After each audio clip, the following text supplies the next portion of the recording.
have to. Thank you, Donna.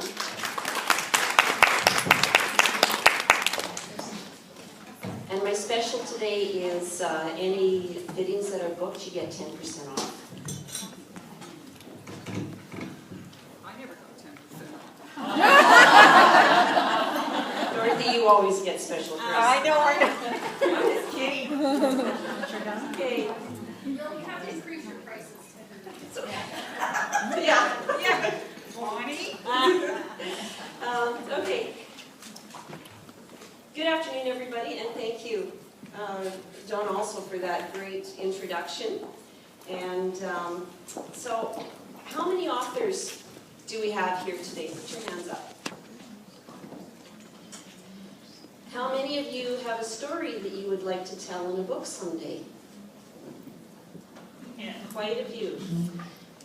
How many of you know who Janet Matthews is? No? She's one of the co-authors for the very popular best-selling Chicken Soup series. I saw an interview with her, and I wanted to show it to you today, but I couldn't find it on the internet, and she didn't respond to my email, so I'm just going to describe it to you. When she did this interview, she had just started a new leg of her journey to help people start discovering themselves. And in this interview, she described the importance of realizing the importance of success on the inside. She was on the last night of her book tour. She was signing hundreds of books every day. She was at the point where she had to hire a massage therapist to massage her hand every half hour. At the end of that day, she went up to her penthouse suite, flopped on the bed, and started to cry. She had achieved success. She was making lots of money, touring the world, living her life of dreams. She made it to the top, except she still had this hole inside of her. You can't have success on the outside without success on the inside. Or better said, until you have success on the inside, you can't truly enjoy success on the outside. Although I haven't achieved the success of Janet Matthews yet, I have achieved success on the inside. I don't have that hole anymore. I know what it's like to feel total contentment inside. And today I'm going to share with you a couple of things that I feel are key to you starting your journey of success on the inside. 12 years ago, I started from scratch and made discovering myself a priority. I had just run away from my 22-year marriage to a very controlling and manipulative man and took my 3 kids with me. I was also raised a very strong Jehovah's Witness, so I had been controlled all my life. At 38 years old, I had no self-esteem, no self-confidence, and no clue of who I was. These past 12 years have been the best 12 years of my life. I've worked hard on discovering myself, and when I say worked, I mean worked, because it is a lot of work. I'm constantly discovering new things about myself, as growing is a never-ending process. Every step you take makes you more confident, makes you feel better for yourself, and this is a huge one, you develop respect for yourself. And you will realize that you can do anything that you set out to do. You dream it, plan it, work it, and it manifests. That is how it works. Yesterday's luncheon, Dorothy, I loved your term, realistically dreaming, because that's exactly what I have just said.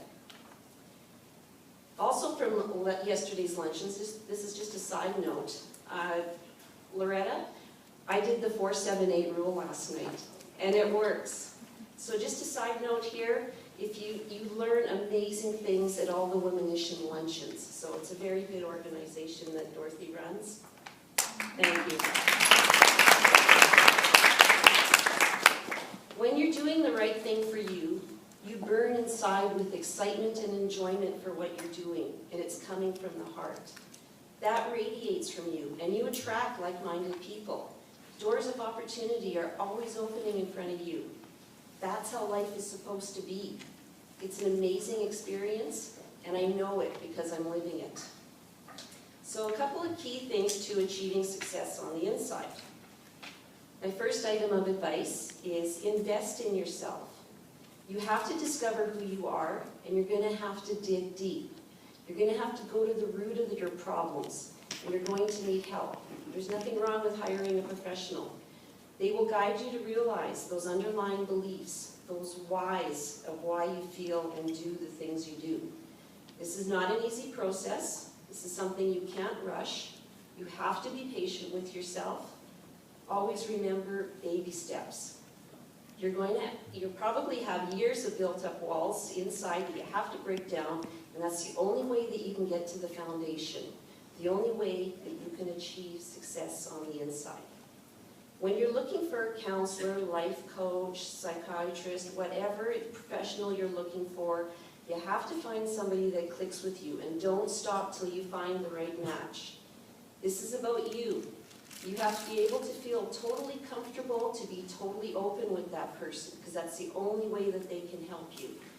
They can be the best in their industry, but if they don't click with you, you're not going to get the benefit of it. One person that's helped me get to the root of my problems is Yvonne Racine.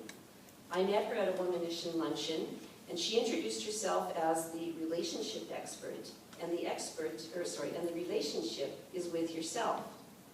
I've only seen her twice, and both times were huge self-discoveries for me. It was about 1.5 years ago when I saw her last, and it was because I was noticing I was starting to drink a little bit more.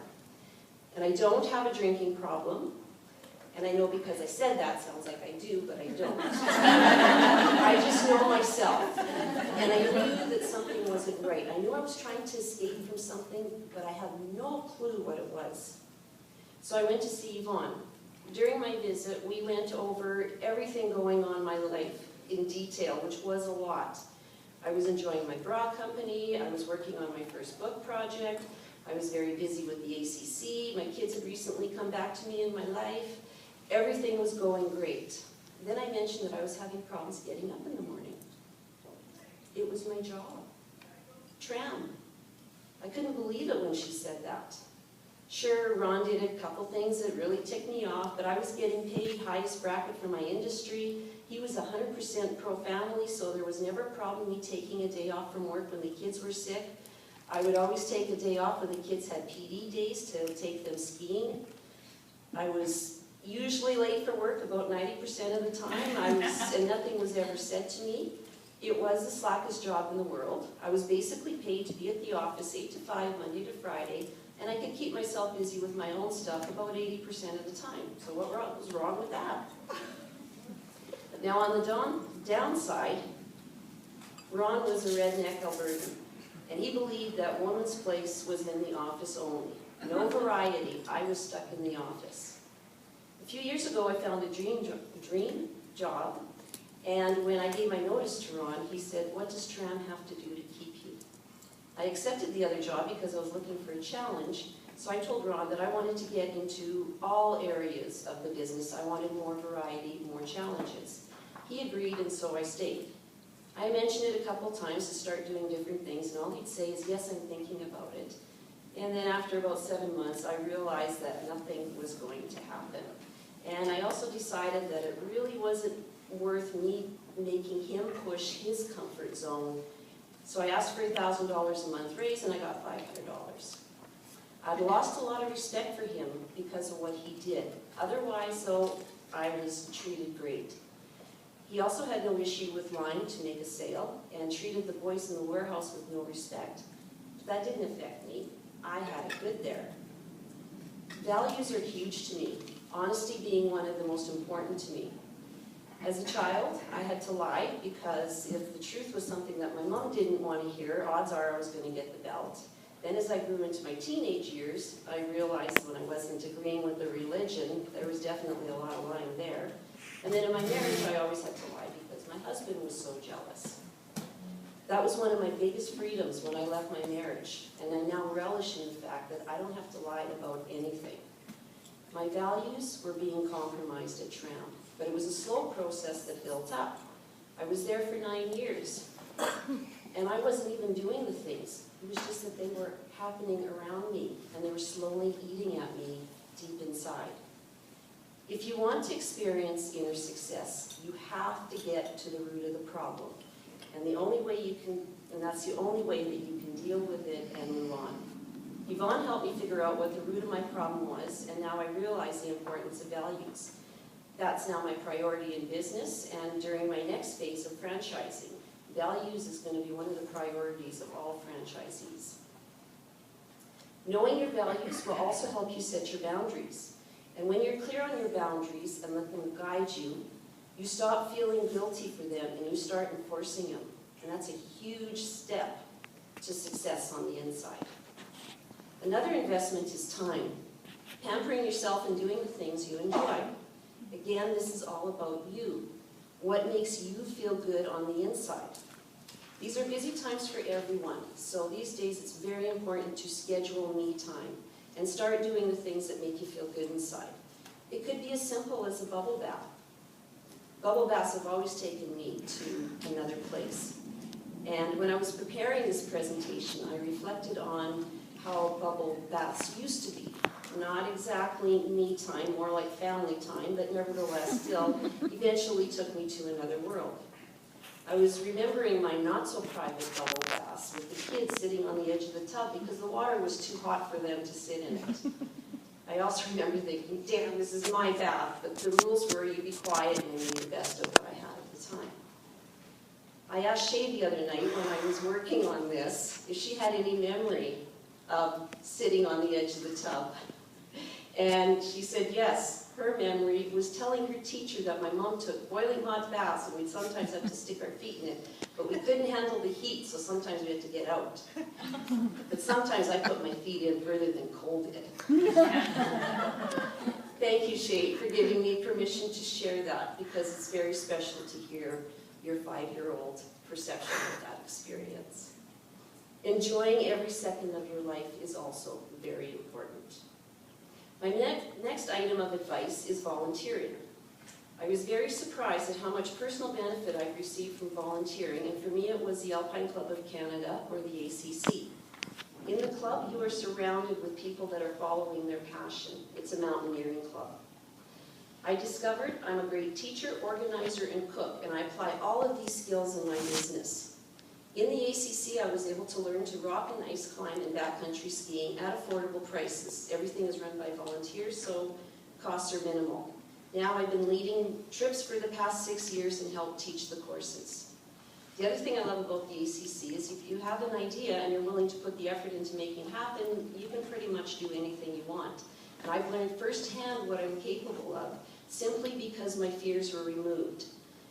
If an idea flopped, it wasn't my financial risk. I have helped develop courses and I put on many events and all turned out successful. I love to cook for special occasions, and through the ACC I discovered that I can do it on a big scale. Our annual crevasse rescue practice is at a campsite with no electricity and no running water, and I do the cooking for 50 people. I've been doing it for about 5 years now, and now I have the confidence to put on my own retreat for my business. And I know I'm covering the costs and I can make it affordable. I also make my retreats really unique as I offer an optional day of climbing. We are capable of anything we want. We truly are. It's we ourselves that hold us back. Because of my experience with the club and realizing what I'm capable of, I have been able to apply so many things to my business to make it the success it is today. I cannot put a dollar value on what I've gained from my volunteering with the club. It has done so many amazing things to me. What makes you feel good inside? What are the things that you like to do? What activities give you joy? What something sparks your interest? Listen to your body when you get that little flutter of excitement when you hear about something. That's your body talking to you. It's telling you what's right for you. Make yourself a mini bucket list, the kind that you can start ticking away items right away, and take the necessary steps to do it.